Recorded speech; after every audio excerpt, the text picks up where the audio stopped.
जी बेटा बिस्मिल्लाहिर्रहमानिर्रहीम। Last lecture में आप लोग चार्ट पेपर बना के लाए और उस पर आपको बहुत ज़्यादा कंग्रेचुलेशन कहा गया और आपके एजाज़ में एक मुख्तसर सी तकरीब भी हुई। आज के लेक्चर में हम आगे बढ़ रहे हैं और आज हम चैप्टर नंबर 7 को कवर करने लगे हैं। चैप्टर नंबर 7 का आखिरी लॉन्ग क्वेश्चन है बदरगाहों और खुश्क गोदियों की अहमियत। ये बदरगाहें क्या होती हैं, खुश्क गोदियाँ क्या होती हैं, ये तो हम पढ़ते हैं अभी, लेकिन इस टॉपिक से पहले कुछ शॉर्ट क्वेश्चन हैं। पहले वो शॉर्ट क्वेश्चन करवाऊंगा, उसके बाद आपको ये आखिरी लॉन्ग क्वेश्चन करवा के तो आज का हमारा ये चैप्टर वो कंप्लीट हो जाएगा। आप बेटे देखिए अपनी बुक पर आए तो पहले नंबर का जो शॉर्ट क्वेश्चन है वो जरा देखें। यहाँ पर आपको इंपोर्ट्स और एक्सपोर्ट्स के बारे में लिखा हुआ मिलेगा।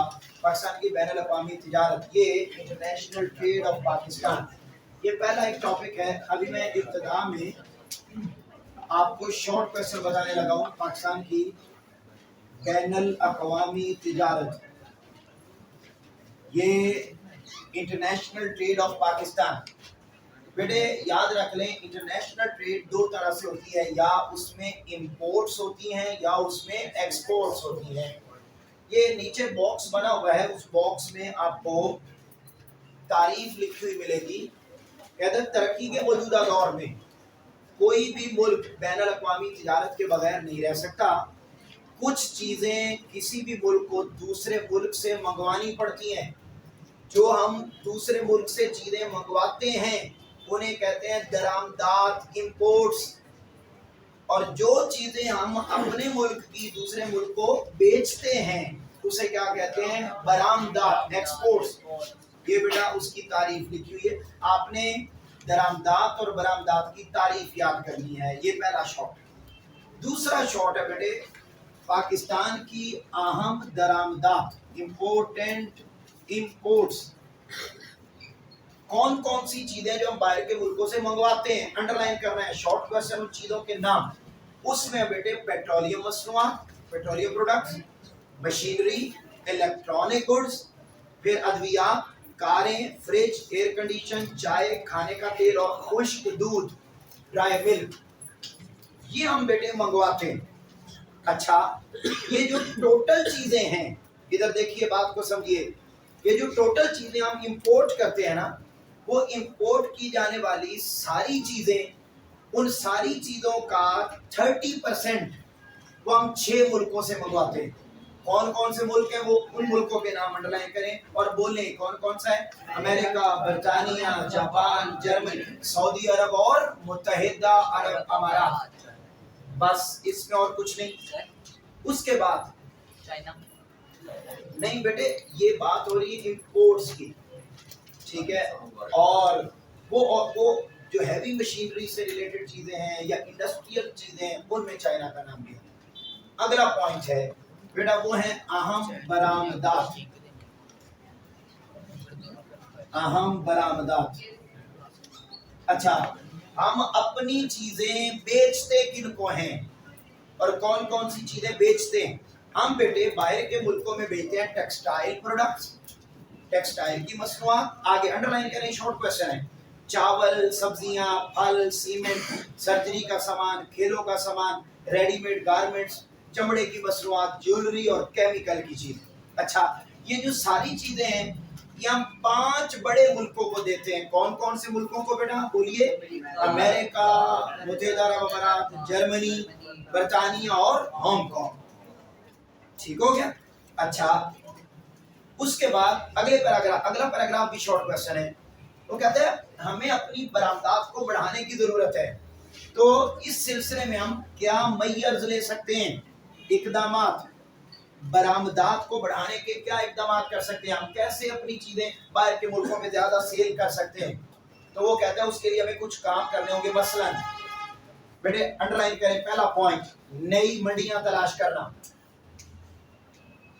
सर्चिंग फॉर न्यू मार्केट्स, नई मार्केटें तलाश करना, नंबर 1। नंबर 2, क्वालिटी गुड्स, अपनी चीजें जो हम मुल्क में बनाते हैं उनकी क्वालिटी अच्छी करना, उसमें करप्शन ना करना, 2 नंबर चीजें ना बनाना जो हमारा खासा है। फिर पैकिंग और ग्रेडिंग को बेहतर करना, फिर बेटा बंद इंडस्ट्री को खोलकर उसे एनर्जी देकर, तवानाई देकर उनको चलाना, आला टेक्नोलॉजी का इस्तेमाल करना, और फिर जितनी भी चीजें हम बनाए वो स्टैंडर्ड की हो कि दुनिया की बड़ी बड़ी मार्केट्स में उस तरह की कैटेगरी की चीज मौजूद न हो। जब बेटे इन क्वालिटीज पर मुश्तमिल हमारी कोई प्रोडक्ट होगी तो फिर दुनिया खरीदेगी। लेकिन जैसे ही पाकिस्तान का लेबल लगा हुआ आता है, दुनिया के ज़हन में एक ही ख्याल आता है कि इन्होंने भी 2 नंबरी लाई, ठीक है ना। तो हम बेटे हर काम में 2 नंबरी, मतलब हम अपनी कौम को खालिस चीज बेचने के लिए तैयार नहीं है, बाहर तो फिर दूर की बात। खैर ये लेक्चर लंबा हो जाएगा, मैं आगे बढ़ता हूँ। और आगे आते हैं बेटे, हमारे मुल्क में वो कहता है जी तिजारत हमारी लॉस में है। ये बात पहले समझें, ये ट्रेड बैलेंस या ट्रेड लॉस क्या होता है, तिजारती खसारा। इधर देखो बेटा, अगर किसी मुल्क की दरामदात कम हो, क्या और बरामदात ज्यादा हो, तो फिर उस मुल्क की तिजारत खसारे में नहीं होती, लॉस में नहीं होती, बल्कि फायदे में होती है। हमारे मुल्क में मामला उलट है। हमारा मुल्क कैसा है बेटे, उसमें क्या ज्यादा है, दरामदात ज्यादा है और बरामदात, यानी हम बाहर से चीजें मंगवाते ज्यादा हैं। जब बाहर से ज्यादा मंगवाते हैं तो फिर हम पैसा ज्यादा खर्च करते हैं, कमाते कम हैं, तो उससे हमारा जो इकोनॉमी है वो लॉस में है। तो इसको बोलते हैं तिजारती खसारा, ट्रेड लॉस। हमारी तिजारत लॉस में है। कहता है ये जो लॉस है इसकी क्या वजूहात हैं। तो बेटे पहली वजह लिखा हुआ है, हमारे दरामदात ज्यादा हैं और बरामदात क्या है, कम। नंबर 2, हम जो चीजें बाहर से मंगवाते हैं वो महंगी मंगवाते हैं, और जो चीजें सेल करते हैं वो वो सस्ती बेचते हैं, यानी मंगवाते महंगी हैं और बेचती सस्ती। अच्छा अगला बेटे, हम अमेरिकी डॉलर वो महंगा होता जा रहा है और हमारी करेंसी वो टके से भी नीचे चली गई है। आपको पता है ना, टका उससे भी नीचे, बांग्लादेश की जो करेंसी है टका, कहते थे ना यार बंदा तो टके दा भी नहीं, तो माशाल्लाह 1.5 रुपया भी टके दा भी नहीं, टका ज्यादा है, उसकी कीमत ज्यादा है और हमारी। अच्छा अगला है, फिर कहते हैं कोविड-19, इसकी वजह से भी मईशत हमारी बड़ी कमजोर हुई है। तो चलो ठीक है, ये पॉइंट तो मान लिया कि अब काम इस वजह से कम हुई, तो जब कोविड-19 नहीं था हम तो माशाल्लाह पिछले 75 साल से नाजुक मोड़ पर हैं, ठीक है ना जी। अच्छा अब वो ये कहता है कि ये तो इसकी वजूहात कि क्यों हमारा ट्रेड बैलेंस लॉस में है। कहता है अब इसको बढ़ाना है, बेहतर करना है, यानी हमने अपनी बरामदात बढ़ानी है और दरामदात को कम करना है। तो उसके लिए हम क्या करें, तो बेटा उसके लिए कहता है पहला काम आप ये करें कि आप अपने रुपए की वैल्यू को बढ़ाएं। पहला पॉइंट देख रहे हैं अपनी बुक पर लिखा हुआ है, पहला पॉइंट ये। दूसरा पॉइंट हम क्या करें, हम बरामदात में इजाफा करें और अपने मुल्क की चीजों को मजीद बेहतर तैयार करके बाहर के मुल्कों में भेजें। फिर हम नई मंडियां तलाश करें, वही पिछले पॉइंट, अशिया की क्वालिटी बेहतर करें, ग्रेडिंग और तरसील को बेहतर करें। फिर तवानाई की जो हमारे मुल्क में कमी है, बिजली हमारे मुल्क में नहीं है, उसको पूरा करें। और उसके बाद गैर रिवायती अशिया इनको बरामद करें, यानी नई नई प्रोडक्ट्स बना के हम बाहर के मुल्कों में भेजें। रूटीन की चीजें बाहर के मुल्क में भेजने की जरूरत नहीं। ये बेटा शॉर्ट क्वेश्चन हैं सारे जो मैंने आपको करवा दिए। अब हम आते हैं आज का जो हमारा लॉन्ग क्वेश्चन है, बोलिए बेटा क्या है, पाकिस्तान की बंदरगाहों और खुशक। पहले नंबर पर तो ये समझो बंदरगाह क्या होती है बेटे, वो सामान जो किसके रास्ते से आए, समंदर के रास्ते से, बहरी जहाजों के जरिए आए, और जिस जगह पर वो बड़े बड़े जहाज रोके जाते हैं और रोक, यानी जैसे बस स्टेशन होता है ऐसे एक शिप स्टेशन भी होता है, बहरी जहाजों का एक स्टेशन भी होता है। तो उनका जो अड्डा है, उनका जो स्टेशन है, तो जहाँ वो आके रुकते हैं और उनका सामान वहां पर उतारा जाता है, उसको बेटे कहते हैं बंदरगाह। बोलो क्या कहते हैं, सी पोर्ट।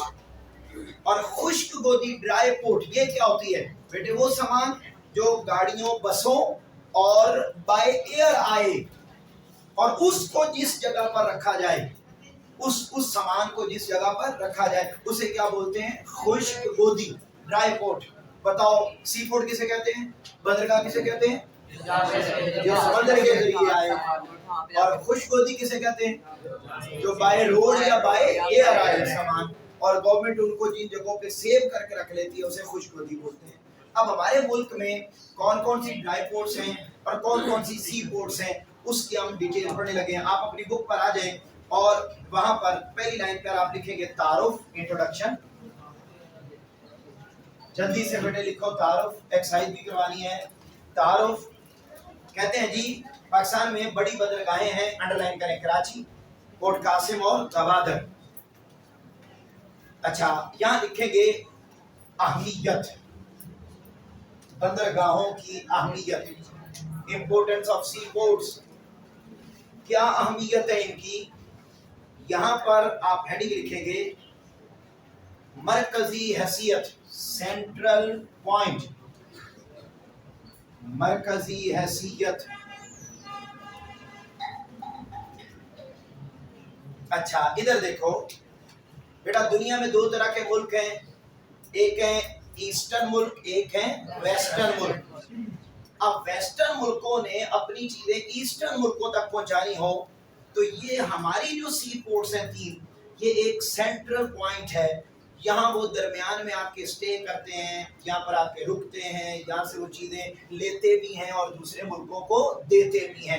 लिहाजा इस हमारी जो तीन सी पोर्ट्स हैं, कौन कौन सी, कराची, गवादर और पोर्ट कासिम, इन तीनों बंदरगाहों को यानी इंटरनेशनली एक सेंट्रल पॉइंट की हैसियत हासिल है। ये पहली इनकी अहमियत है। नंबर 2 आप लिखेंगे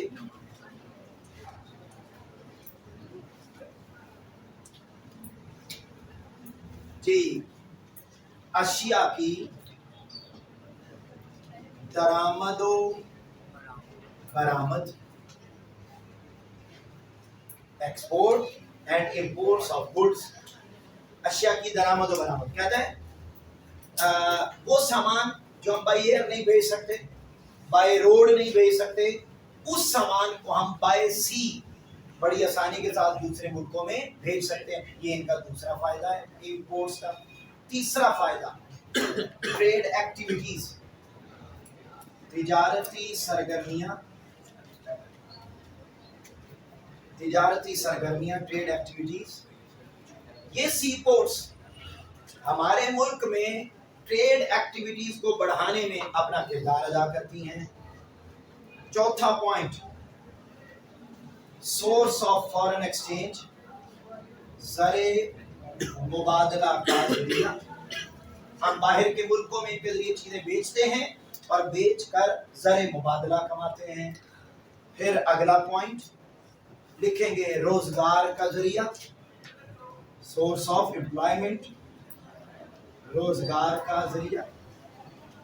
इन सी पोर्ट्स के जरिए रोजगार में इजाफा होता है। कितने लोग हैं, हजारों लोग जिनको सी पोर्ट्स के जरिए रोजगार मिला हुआ है। अगला पॉइंट लिखेंगे ताल्लुकात में बेहतरी, ताल्लुकात में बेहतरी, बेटर रिलेशंस। अगला पॉइंट जिन मुल्कों से हम चीजें मंगवाते हैं या जिन मुल्कों को हम चीजें बेचते हैं, बेटा उन मुल्कों के साथ हमारे ताल्लुकात क्या हो जाते हैं, बहुत अच्छे हो जाते हैं। तो इन्हीं सी पोर्ट्स के जरिए हो रहे हैं। अगला पॉइंट लिखेंगे जी मालियात में इजाफा,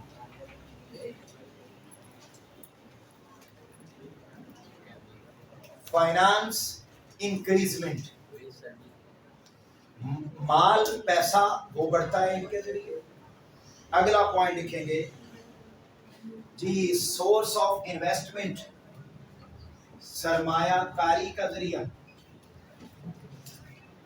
इन्हीं सी पोर्ट्स की वजह से बाहर की दुनिया के लोग हमारे मुल्क में आकर इन्वेस्टमेंट करते हैं, सरमायाकारी करते हैं। ये बेटे है इन सी पोर्ट्स की, तीन सी पोर्ट्स की अहमियत कि ये हमें इससे फायदा होता है इन सी पोर्ट्स। अच्छा, अब ये तो हमने इसकी अहमियत पढ़ी। अब हम पढ़ते हैं कराची बंदरगाह। अब इनकी डिटेल पढ़ने लगे हैं। जो दो बड़ी बंदरगाहें हैं उनमें पहली कराची है। अच्छा, पहले जरा कराची को देखें, अंडरलाइन करें। ये 150 साल पुरानी बनी हुई एमसीक्यूज, 1852 में बनी है। इब्तिदा में छोटी थी, बाद में इसको बढ़ा दिया गया। और यहाँ पर बेटा माल उतारने, उसको लोड करने की जदीद सहूलतें हैं اور انڈرلائن کریں جدید انٹرنیشنل کنٹینر ٹرمینل بھی یہاں پر تعمیر کیا گیا جن سے بڑے بڑے کنٹینر ان کے اوپر رکھے جاتے ہیں اور اتارے جاتے ہیں، اور یہ بیٹا حکومت اس کو مزید وسیع کرنا چاہتی ہے۔ اگلا پوائنٹ ہے محمد بن قاسم بندرگاہ، محمد بن قاسم، اس کو بیٹے قاسم پورٹ بولتے ہیں۔ اچھا یہ جو قاسم پورٹ ہے اس کو ذرا دیکھیں، یہ بیٹا پاکستان کی جو سب سے بڑی سٹیل مل ہے کراچی میں اس کے قریب اس کو بنایا گیا ہے، اور اس میں بیٹا انڈرلائن کریں خام لوہا آئرن اور کول یعنی کوئلہ کے لیے خاص ٹرمینل بھی بنائے گئے ہیں جہاں پر لوہا اتارا جاتا ہے رکھا جاتا ہے، کوئلہ اتارا جاتا ہے رکھا جاتا ہے، اس پوری سٹیل مل کو اس سے چلایا جاتا ہے۔ اور یہاں پر اگلے پیراگراف پر آپ دیکھیں گے انڈرلائن کریں 40% جہاز رانی کی ضروریات ہماری پوری کر رہی ہے یہ بڑی بندرگاہ، اور ڈیلی 70 ٹن کوئلہ فی گھنٹہ اور اتنا ہی لوہا یہاں پر اتارا بھی جا سکتا ہے اور لوڈ بھی کیا جا سکتا ہے۔ یہاں کنٹینرز ہیں اور آئل ٹرمینل کے ساتھ ساتھ دیگر سہولیات بھی یہاں موجود ہیں۔ اگلی اور تیسری بندرگاہ وہ ہے ہماری گوادر، یہ بلوچستان میں ہے، یہ دو کراچی میں ہیں، یہ بلوچستان میں تیسری بڑی۔ اس میں بیٹا دیکھیں یہ جو بندرگاہ ہے یہ بحیرہ عرب میں گہرے سمندر کے قریب واقع، انڈرلائن کریں اس بندرگاہ کا افتتاح 20 مارچ 2007 کو ہوا، اور اس پورٹ کے ذریعے یوریا، کھاد، گندم، کوئلہ اور دیگر اشیاء یہ ان کی تجارت شروع ہوئی ہے اور اس کو بھی بڑی بنیادی حیثیت حاصل ہے۔ اب یہ تو باتیں ہو گئی ساری بیٹے بندرگاہ کی، آخری جو باکس بنا ہوا اس کو انڈرلائن کریں، گوادر بندرگاہ کا علاقہ پاکستان نے عمان سے خریدا، بیسیکلی وہ زمین عمان کی تھی اس سے خریدا، اور انڈرلائن کریں کتنے ڈالر میں؟ $3 لاکھ کے خریدا۔ آخری بات ڈرائی پورٹس، ہمارے ملک میں کئی ڈرائی پورٹس بھی ہیں، انڈرلائن کریں کہاں کہاں ہیں؟ لاہور، کراچی، ہولی اونچا، سیالکوٹ، پشاور، ملتان، کوئٹہ، سوات، سبڑیال، فیصل آباد اور کوئٹہ۔ بیٹا ان کی اہمیت کیا ہے؟ یہاں لکھے ہیڈنگ اہمیت، ان خشک گودیوں کی جو خشک گودیاں ہیں ڈرائی پورٹس ہیں ان کی کیا اہمیت ہے؟ تو کہتے ہیں اس میں ہم کیا کرتے ہیں، روزگار میں بھی اضافہ ہوا ہے، اس سے بندرگاہوں پر بوجھ میں کمی آئی ہے، سامان ایک جگہ سے دوسری جگہ ٹرانسفر ہو سکتا ہے، اور ٹرانسپورٹ کے اخراجات میں بھی کمی آئی ہے، اور تجارتی سرگرمیاں بھی اس کی وجہ سے بڑھ گئی ہیں۔ آخری بات بیٹے جلدی سے انڈرلائن کریں، اسلام پہ راج تعمیر کیا گیا ہے دریائے ستلج پر، کراچی بندرگاہ کی بنیاد رکھی گئی ہے 1852، معاشی ترقی کی رفتار کو تیز کرنے کے لیے 1960 میں شروع کیا گیا دوسرا 5 سالہ منصوبہ۔ پاکستان میں خوردنی نمک کے وسیع ذخائر موجود ہیں، کوہستان آب پاشی کے کفایتی اور جدید روایتی طریقے ہیں، سپرنکلر اور ڈرپ سے آب پاشی۔ اس کے بعد ہے شارٹ کوسچن معاشی ترقی کی تعریف، یہ بیٹا پہلے پیج پر، ویسے آپ کے نوٹس میں یہ شارٹ کوسچن بنے ہوئے ہیں لیکن آپ نشان لگا لیں، پہلے اس چیپٹر کے پہلے پیج پر ہے۔ اس کے بعد پاکستان میں غیر ملکی سرمایہ کاری کے کم ہونے کی اہم وجہ کیا ہے؟ تو بیٹا بے شمار وجوہات ہیں، یہ جو تجارتی خسارہ ہے، ٹریڈ لاس جو ابھی میں نے پڑھایا، اس کے جو پوائنٹس ہیں وہ اس کے آنسر میں آ سکتے ہیں، اس وجہ سے ہمارے کا۔ اگلے افرادی قوت سے کیا مراد ہے، اس میں کون لوگ شامل ہیں؟ بیٹا وہ افرادی قوت مین پاور والا، وہ جو پیج نمبر 55 پر ہے، شاباش، لیبر فورس۔ اس کے بعد دفاعی صنعت سے کیا مراد ہے، یہ جو میں نے انڈسٹری والا ٹاپک پڑھایا اس میں بیٹا یہ دفاعی صنعت موجود ہے، یہ پیج نمبر 73 پر، پیج نمبر 73 آخری پیراگراف دیکھ رہے ہیں، نشان لگ گیا، مل گیا؟ آگے چلیں، پاکستان کی 5 رابطہ نہروں کے نام، یہ بیٹا جہاں آپ نے وہ بنایا تھا اس کے سکیچ بنائے تھے، تو اسی پیراگراف میں یہ پیج نمبر 66 پر ایک اوپر والا جو باکس ہے اس میں یہ 7 نام لکھے ہوئے ہیں، چشمہ جیلم، رسول قادر آباد بلو کی سلمان کی، تریمو سدنائی مینسی بہاول، توسا پنجنت، یہ 7 نہریں ہیں، ان میں سے آپ نے کوئی سے 5 نام، پہلے 5 نام یاد کر لیں۔ تو یہ بیٹا شارٹ کویشچن بھی ہو گئے. اب یہ چیپٹر ہمارا مکمل ہو گیا ہے اور اس کے بعد ہمارا آخری چیپٹر ہے وہ انشاءاللہ ہم کل سے شروع کریں گے.